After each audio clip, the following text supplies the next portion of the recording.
Miami Heat Nation, what is going on? So, in today's video, we got tons of Miami Heat news coming out today. You guys are definitely going to want to stick around. And also, we do got some breaking news and very unfortunate for the Miami Heat. But before we do start today's video, if you guys enjoy Miami Heat content, we do upload every single day. Our goal this year is to upload for 365 days, and I couldn't do it without you guys. So, I just want to say I appreciate y'all. I love y'all. Continue to keep liking, sharing, subscribing. And let's get back in today's video. So it just got reported literally like 5 minutes ago that 9-time NBA All-Star Damian Lillard is finalizing a 3-year, $42 million contract to return to the Portland Trail Blazers. Sources tell ESPN a deal is expected to include a player option for the 2027-2028 season and a no trade clause. This is a storybook reunion home for the 35-year-old. Now, I knew it was very, very slim that the Miami Heat land Damian Lillard, but I'm low-key kind of like feeling the type of way because it's like, Lillard, I know you're 35 years old, you're coming off an Achilles injury, but don't you want to win a championship? Like, this tells me that he's done. Like, there's no more ring chasing. I just want to retire in Portland and call it a career. That's all it really tells me because Portland is not in any type of direction of competing in a tough Western Conference. And also, when you look at Portland, it's like, Dame Lillard, Drew Holiday, Scoot Henderson. Like, how is that going to work out? Is this going to affect Scoot Henderson's playing time? Like, it's just a lot to it. I'm just, like, shocked about it. But, hey, it is what it is. The Miami Heat could never win the Damian Lillard sweepstakes at all, and it's just move on from it. Now, enough of the Damian Lillard stuff. I want to start cooking Bleacher Report because I'm tired of them predicting LeBron coming to the Miami Heat. LeBron's not coming to the Miami Heat at all, nor do we want him. Bleacher Report predicts LeBron/Bronny to the Miami Heat trade idea where they trade Andrew Wiggins, Terry Rozier, and 2 first-round picks for LeBron James and Bronny. Now, Bleacher Report, you guys got to get a better team because who is trading 2 first-round picks for LeBron James, who's 40 years old, who probably has, 1 year left in him? And say if you trade for him this year and he retires after this season, you traded him for, 60, 50 games, 2 first-round picks? Like, that's not even realistic. Like, yeah, we could get off Terry Rozier and Andrew Wiggins, but there's no way we're trading 2 firsts. There's no way LeBron's coming to the Miami Heat.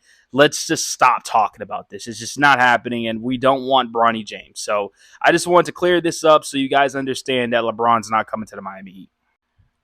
Talking about our rookie, though, Kasparius, I call him KJ, on what he learned from Udonis Haslem so far, and I find this very, very interesting, and I love it.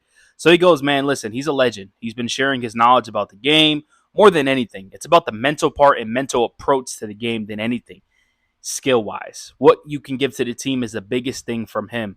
And I love this type of advice because a lot of young guys that come into the league or just a lot of people in college or in high school, all they care about is scoring, scoring, scoring. But as a head coach, because I'm a basketball coach, that's not what we look at. We look at the other things. Are you hustling? Are you playing defense? Are you crashing for offensive rebounds? Like, those are the little things that we look for. Are you playing as a team? Because a lot of people want to hunt the ball and score 40-plus points and get highlights, but that's not what it's all about. And so I loved hearing this. Like, Kasparius is going to struggle. Like, we know that. That's typically what a rookie does. He's going to struggle. But obviously, we're hoping for him to continue to play his best basketball.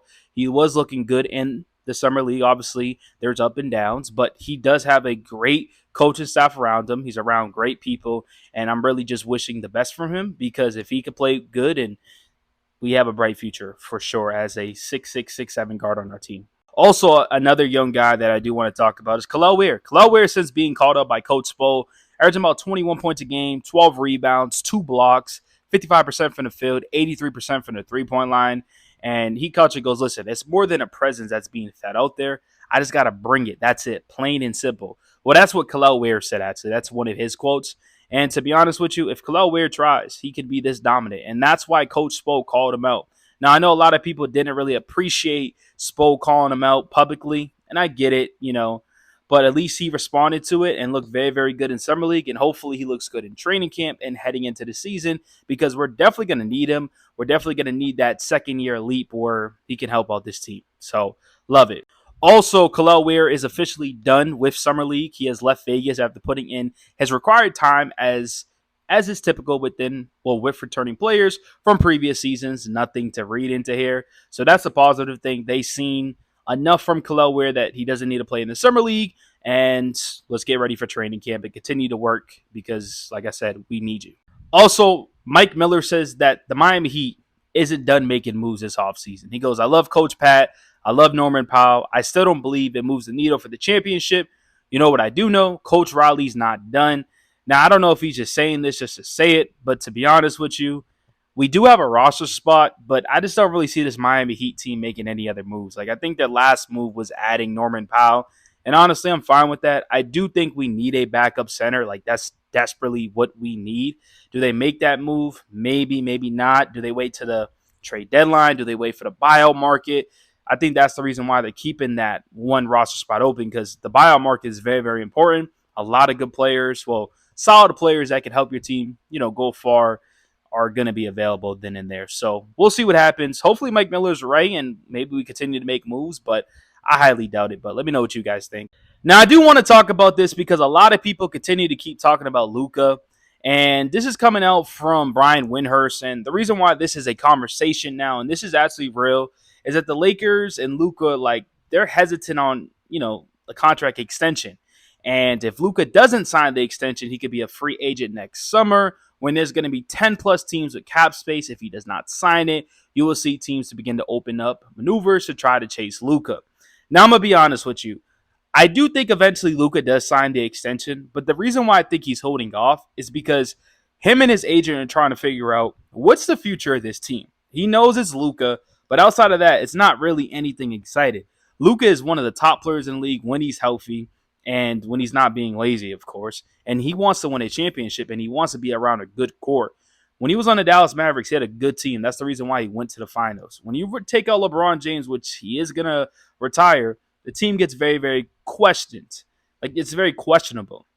So that's why this is a conversation. But Barry Jackson shut it down real quick. He's like, listen, as currently constituted, it says Heat would have less than $15 million in cap space next summer and would need to do several things to clear max space. A surprising event, Luka opts for free agency. And like I said, the rumors started because they see some pictures with Bam and Luka hanging out. It says behind the scenes photos of Bam and Luka at the Jordan Brand's Board of Greatness meeting in Greece.